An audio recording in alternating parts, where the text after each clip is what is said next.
Hello students, so we are starting today metals and non-metals. That's lesson number 3. This chapter belongs to chemistry. Metals and non-metals. In class 7 we have studied about pure substances and mixture, isn't it? Example of pure substances will be elements, compounds, because they are made up of atoms of same kind, while mixture is a substance that is mixed in any proportion, isn't it? Example, air, soil. Many gases are mixed in any proportion in air. For example, composition of air varies from place to place because somewhere it contains less water vapor and in other place it contains more water vapor. Somewhere it contains less pollutants like sulfur dioxide, somewhere it contains more sulfur dioxide. So air is considered to be a mixture, isn't it? Now now also we will study about pure substances, that is elements. Different elements consists of atoms of different kind. Understood? There are so many elements on the earth. Total number of elements present on earth till now is 115. So all elements are arranged in a table on the basis of their atomic numbers. This table is known as periodic table. You must have seen periodic table in your science notebook. All elements have been arranged in their increasing order of atomic numbers so that we can study all properties of all elements conveniently and easily, isn't it?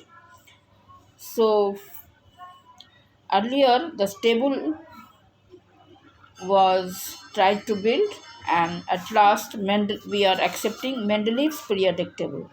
Mendeleev is a chemist, scientist who gave the periodic table, who made periodic table arranging all elements present on the earth on the basis of their increasing order of their atomic number.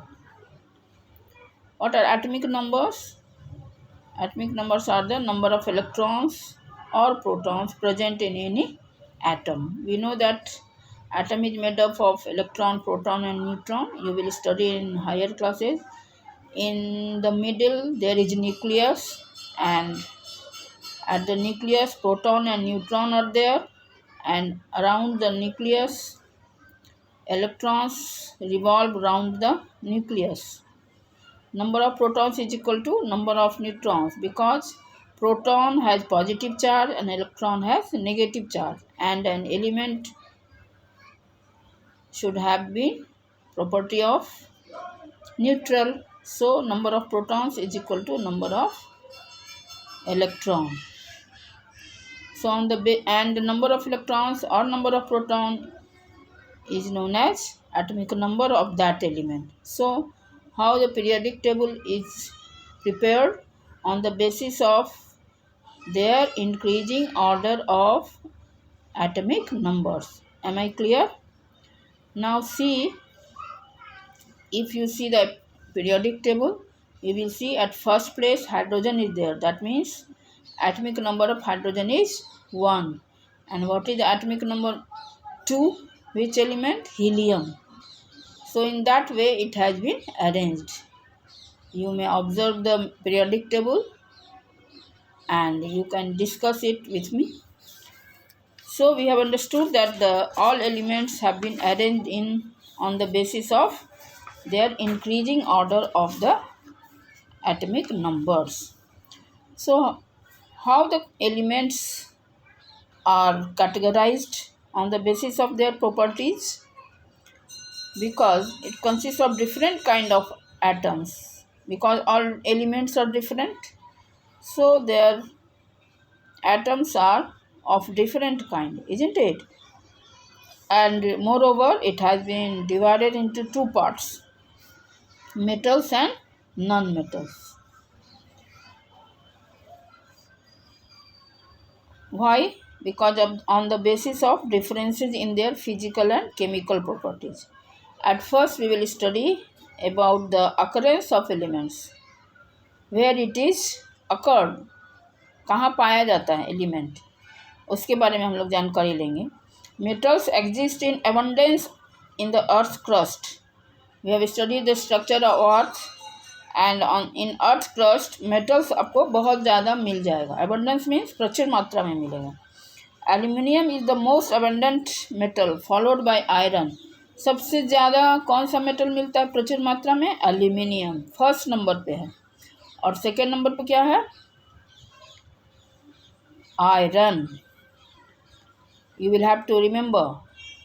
और सबसे ज़्यादा reactive कौन सा element है? Sodium. Sodium, potassium, aluminium, zinc, ये सब कैसे मिलता है प्रकृति में? कंपाउंड के रूप में. We have studied about element compound and mixture in class 7. So they are found on the earth in the form of compounds like oxides. Oxide मतलब ऑक्सीजन से कंबाइन करके ऑक्साइड बनाता है. जैसे sodium oxide, what will be the formula? Na2O. तो sodium oxide के रूप में मिलता है. सल्फाइड, सल्फर से कंबाइन करेगा तो सल्फाइड बनाएगा. कार्बोनेट, कार्बन डाइऑक्साइड से संपर्क करेगा, कार्बोनेट बनाएगा, है ना. तो ये सब बहुत अधिक रिएक्टिव मेटल जो है, जैसे सोडियम, पोटासियम, एल्यूमिनियम, जिंक, ये सब आपको ऑक्साइड में मिला प्रकृति में. और जो लेस रिएक्टिव हैं जैसे गोल्ड, सिल्वर, प्लैटिनम, ये कैसे मिलता है? एलिमेंटल स्टेट पे मिल जाता है, ठीक है, एज इट इज़. और many non metals are found in their free state in the atmosphere. Free state में आपको मिल जाएगा नॉन मेटल, ठीक है. ऑक्सीजन नॉन मेटल है, नाइट्रोजन भी नॉन मेटल है. ये आपको मिलता है ना प्रकृति में. हम लोग ऑक्सीजन सांस लेते हैं, नाइट्रोजन भी बहुत अधिक मात्रा में है एयर में. These non metals also exist in the form of compounds. Non metals भी ऑक्साइड और नाइट्रेट के फॉर्म में मिलते हैं. नाइट्रिक एसिड से रिएक्ट करके नाइट्रेट बनाता है ना, पढ़े थे क्लास 7 में. सल्फर भी आपको फ्री स्टेट में मिल जाएगा और कंबाइंड स्टेट में मिलेगा सल्फाइड के रूप में, सल्फेट के रूप में. हम लोगों ने सॉल्ट में पढ़ा था. Carbon exist in the native state as diamond. Carbon आपको मिलेगा डायमंड के रूप में, ग्रेफाइट के रूप में, फ्यूलोरेंस के रूप में, है ना. और कंपाउंड के रूप में भी मिलता है. Carbon dioxide, carbonate, bicarbonate. Acidity को ठीक करने के लिए हम लोग सोडियम बाइकार्बोनेट खाते हैं ना, बाइकार्बोनेट HCO3. और कार्बोनेट का फॉर्मूला CO3, याद है ना. तो इस फॉर्म में भी मिलता है. कार्बन बहुत सारे कंपाउंड एलिमेंट से रिएक्ट करता है. कार्बन बहुत सारे रेडिकल से रिएक्ट करके कंपाउंड बनाता है. डायमंड भी कंपाउंड है, डायमंड भी कार्बन का ही रूप है, ठीक है ना.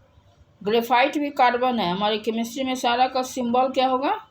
C होगा, ठीक है. अब हम लोग पढ़ेंगे मिनरल्स और ओर्स के बारे में. अभी हम लोगों ने पढ़ा कि किस किस रूपों में कंपाउंड में मिलता है metals, non metals. Free state में भी मिलता है, ऑक्साइड, सल्फाइड के रूप में, कार्बोनेट के रूप में, है ना.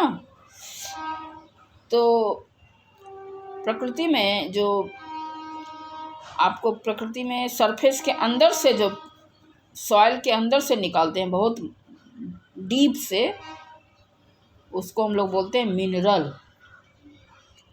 which is obtained within the deep under the surface, that is known as mineral. Mineral is a naturally occurring inorganic substance found deep under the surface of the earth. Inorganic माने जिसमें carbon ज़्यादा नहीं हो, carbon की मात्रा नहीं हो, उसे इनऑर्गेनिक बोलते हैं. और जिसमें कार्बन रहता है उसको ऑर्गेनिक बोलेंगे. तो इनऑर्गेनिक सब्सटेंस जो आपको पृथ्वी के बहुत अंदर से प्राप्त हो उसको बोलेंगे मिनरल, ठीक है। कोई भी कंपाउंड एलिमेंट का जो ज़मीन के अंदर बहुत गहरे से प्राप्त हो उसको बोलेंगे मिनरल। जैसे सोडियम ऑक्साइड, जैसे हेमाटाइट, Fe2O3, ये भी ज़मीन के अंदर से प्राप्त होता है। तो यह हो गया आपको मिनरल। और जिस कंपाउंड से हमें आसानी से वो मेटल प्राप्त हो जाए उसको बोलेंगे ओर, ORE, ओर नया वर्ड है। तो मिनरल हो गया वो सब कंपाउंड जो प्रकृति में मिट्टी के नीचे रहा। और ओर क्या हो गया, वैसा कंपाउंड जिससे हम लोग आसानी से मेटल को निकाल सकते हैं या नॉन मेटल को आसानी से कम खर्च में। तो इसका मतलब क्या हुआ, ओर भी मिनरल ही है, लेकिन इससे हम लोग एलिमेंट निकाल सकते हैं, एक्सट्रैक्ट कर सकते हैं बहुत ही आसानी से कम खर्च में। तो उसको कहेंगे ore. So ore is a mineral through which we can extract any element easily and economically. Clear. तो हमको उसको निकालने के लिए प्रोसेस करना होगा, मेटल निकालने के लिए। तो जिस प्रोसेस से हम लोग मेटल को निकालते हैं उसको कहते हैं मेटलर्जी। क्या कहते हैं, metallurgy. So the process used to extract a metal in the pure form from its ore is called metallurgy. You must learn the definition: mineral, ore and metallurgy. Mineral is the compound found deep under the surface of the earth, and ore is the mineral from which we can extract elements easily and economically. And the process by which any element is extracted is known as metallurgy. For example, aluminium is extracted from bauxite. Ore का नाम है bauxite, bauxite में aluminium रहता है। And iron is extracted from hematite ore. Hematite iron के ore का नाम है, मतलब हेमाटाइट में आयरन होता है और उससे हम लोग आयरन को निकालते हैं, एक्सट्रैक्ट करते हैं। और बॉक्साइट में एल्युमिनियम रहता है, उससे हम लोग एल्युमिनियम निकालते हैं। आपको ओर का नाम याद रखना पड़ेगा, एग्जाम में पूछ सकता है कि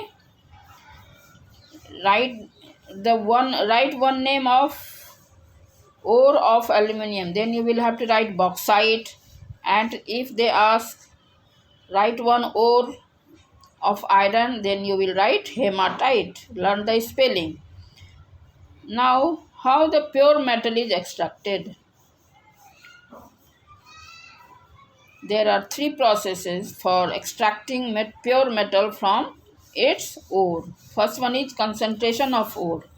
ज़मीन से मिनरल निकला और वैसा मिनरल हम लोग चूज करेंगे जिससे मेटल आसानी से निकल सके।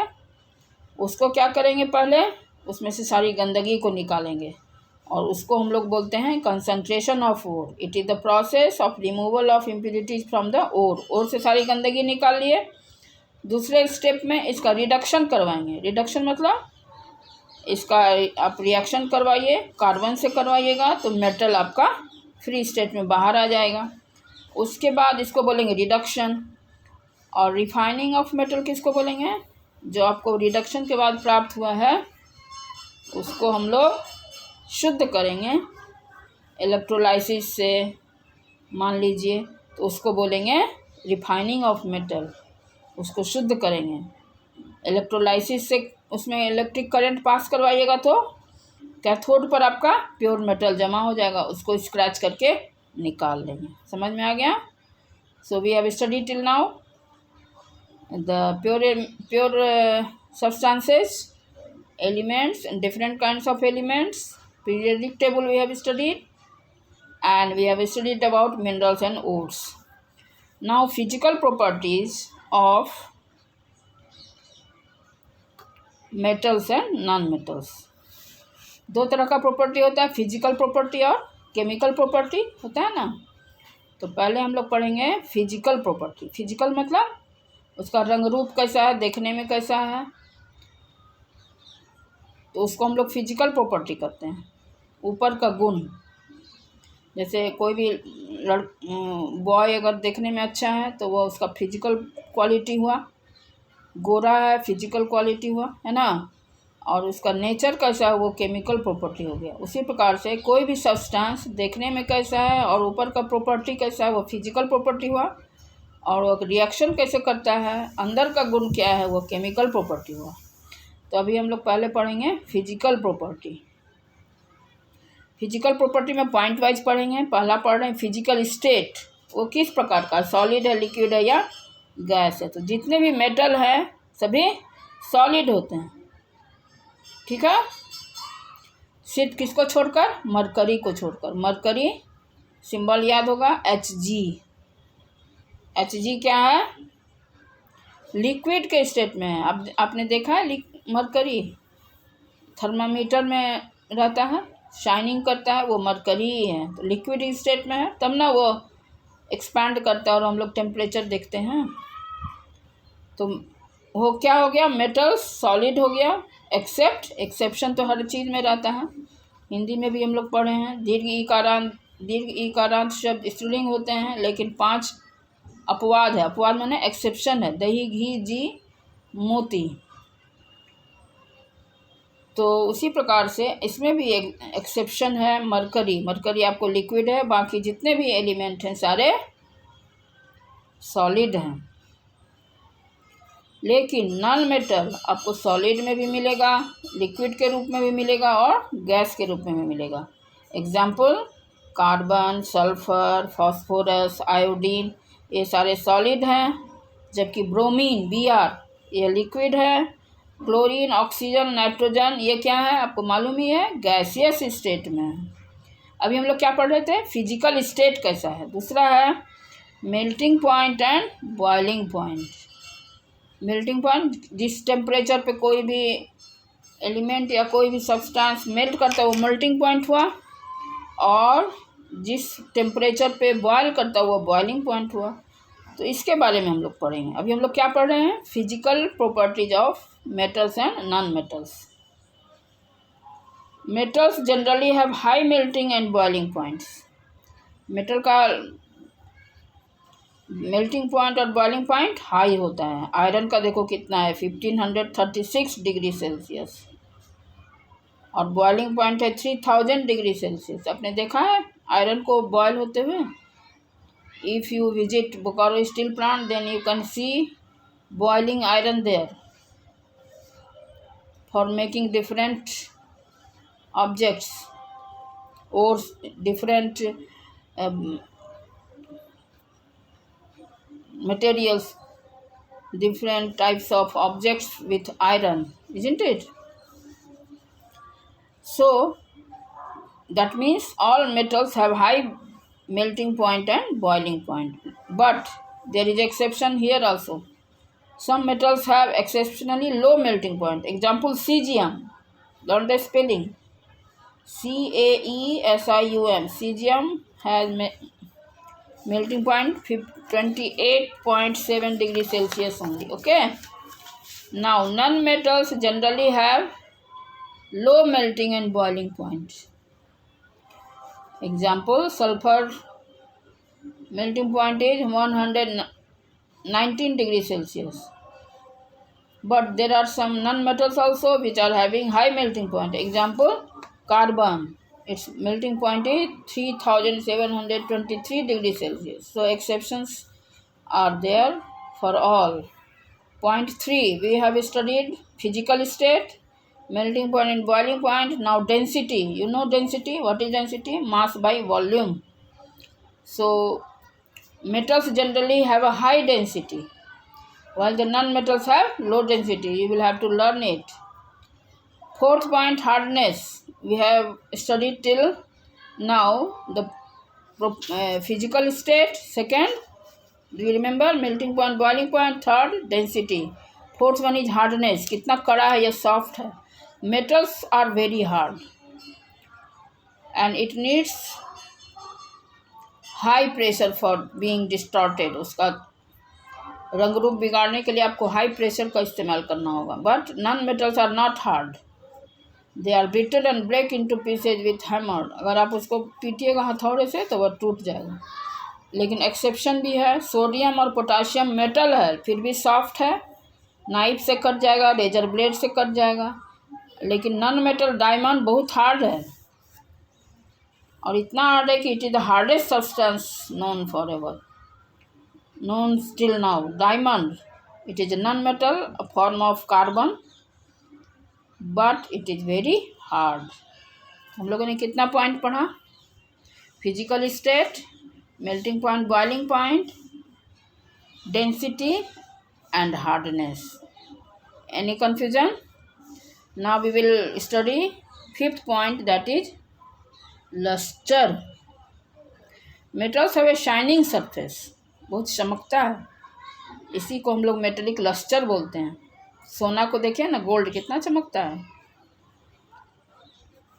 इसके लिए एक मुहावरा भी बना हुआ है, all that glitters is not gold. But non metals have dull appearance, that is they are non lustrous. चमकता ही नहीं है जो नॉन मेटल होता है. लेकिन आयोडीन तो चमकता भी है, और इसमें चमक है ना. तो हम लोगों ने कितना पॉइंट पढ़ा फिजिकल प्रॉपर्टी में? We are studying physical property. ये मत भूलिएगा कि हम लोग क्या पढ़ रहे हैं. We are studying the physical property. इसमें हम लोगों ने क्या क्या पॉइंट पढ़ा?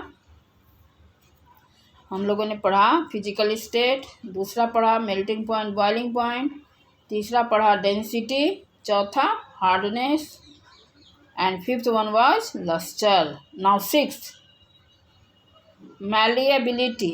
What is malleability? Malleability is the quality of any substance through which we can made a sheet. पीट कर उसका शीट बना सकते हैं.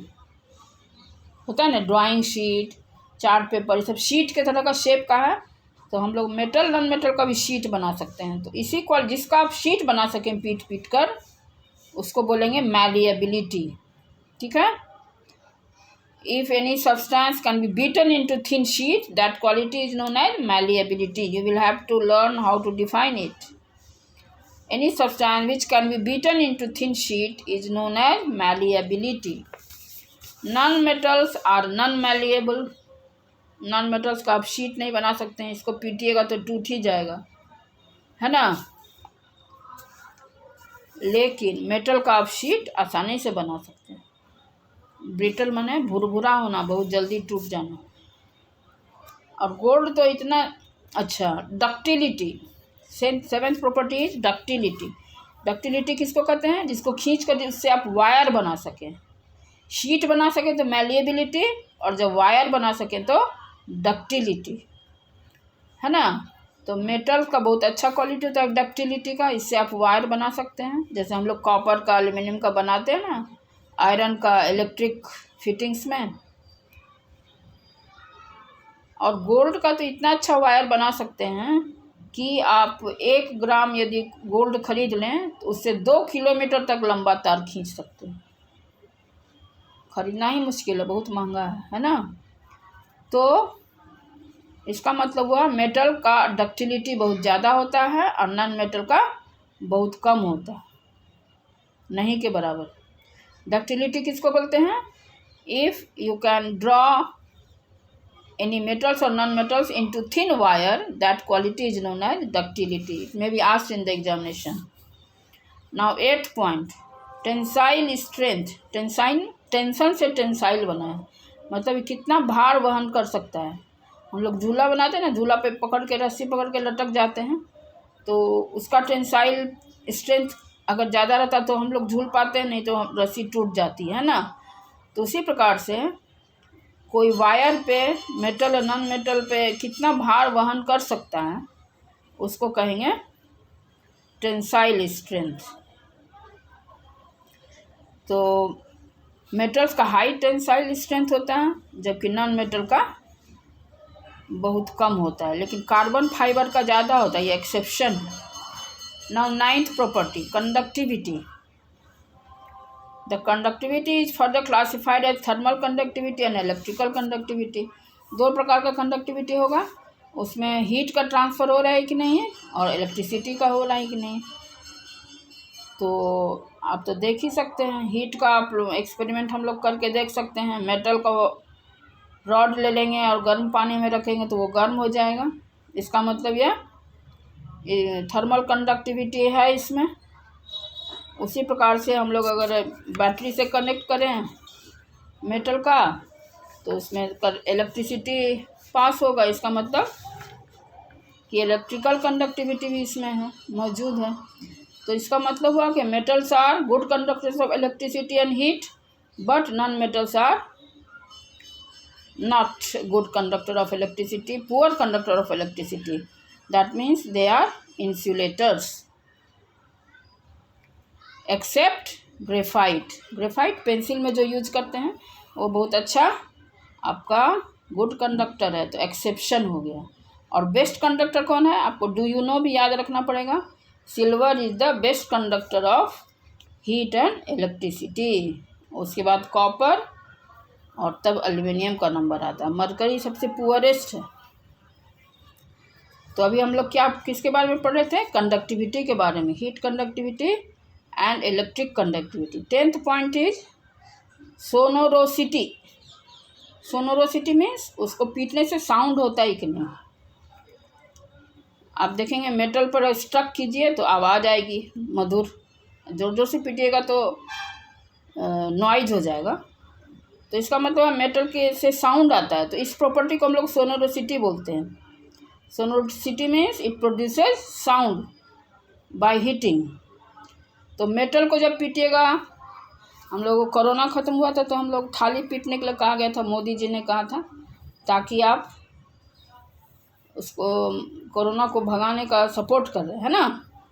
तो इसके लिए हम लोग थाली पीटे थे। थाली मेटल का बना हुआ है या एलॉय का बना हुआ है, इसीलिए उससे आवाज़ आ रही थी। इस आवाज़ आने की प्रक्रिया को, क्वालिटी को क्या बोलते हैं, सोनोरोसिटी। ऐसो मेटल्स आर सोनोरस, मतलब इसमें से साउंड निकलता है। It is due to the property that metals are used for making bells. इसीलिए हम लोग बेल बनाने में पढ़े थे ना, इलेक्ट्रिक बेल क्लास 7 में। उसमें बेल को बनाया गया था किस चीज़ से, मेटल से। जबकि नॉन मेटल में नॉन सोनोरस है, मतलब इसमें से साउंड आता ही नहीं है इसको पीटने से। तो अभी हम लोग क्या पढ़ रहे थे मेटल्स नॉन मेटल्स में, फिजिकल प्रॉपर्टी है ना, physical properties of metals and non metals. देखिए आपके बुक में दिया हुआ एक चार्ट जिसमें कंपैरिजन किया गया है। If you remember this chart it will be very good and easier for you to study all points. First one is physical state. See, metals and non-metals. Metals में solid, they are solids except mercury, which is a liquid. Non-metals, they may be solid, liquid or gaseous. Melting and boiling point, they generally have high melting and boiling point. Non-metal, they generally have low melting and boiling point. Density, they have high density. Metals and non-metals, they have low density. Hardness, they are hard with exceptions of sodium and potassium. And for non-metals, they are not hard except diamond. Luster, they possess a natural shine. Metals, they have a dull appearance. Non-metals. Malleability and ductility, they are malleable and ductile. Sheet भी बनाया जा सकता है और wire भी बनाया जा सकता है। But for non metals they are not malleable and ductile, they are brittle. पीटिएगा तो भुरभुरा होकर चूर चूर हो जाएगा। 7th point, tensile strength, they have high tensile strength. Metals, non metals they do not have tensile strength. Property thermal and electrical conductivity, for metals they are good thermal and electrical conductors, but non-metals are non-conductors, exception graphite. Sonorosity, for metals they are sonorous and for non-metals they are not sonorous. So if you learn this chart, it will be very easy to learn all physical properties of metals and non-metals. In this way we have understood the physical properties of metals and non-metals. So what have you studied till now in this video about pure substances and mixture and then classification of elements, occurrence of elements, minerals and ores, and physical properties, different physical properties of metals and non-metals. In our next class and next video of our study, we will study chemical properties. And one more point, what is metalloids? Metalloids are the elements which have both the properties of metals and non metals, मतलब जिसमें जिस element में दोनों quality रहेगा, metal का भी और non metal का भी, उसको बोलते हैं मेटेलॉइड्स. क्या बोलते हैं? Metalloids. METALLOIDS, metalloids. Example silicon, germanium GE, silicon SI, arsenic AS. ये सारा क्या चीज़ का एग्जाम्पल है? Metalloids. So in our next class, in our next video, we will study about chemical properties of metals and non-metals. That's all about today's studies. Thank you, students.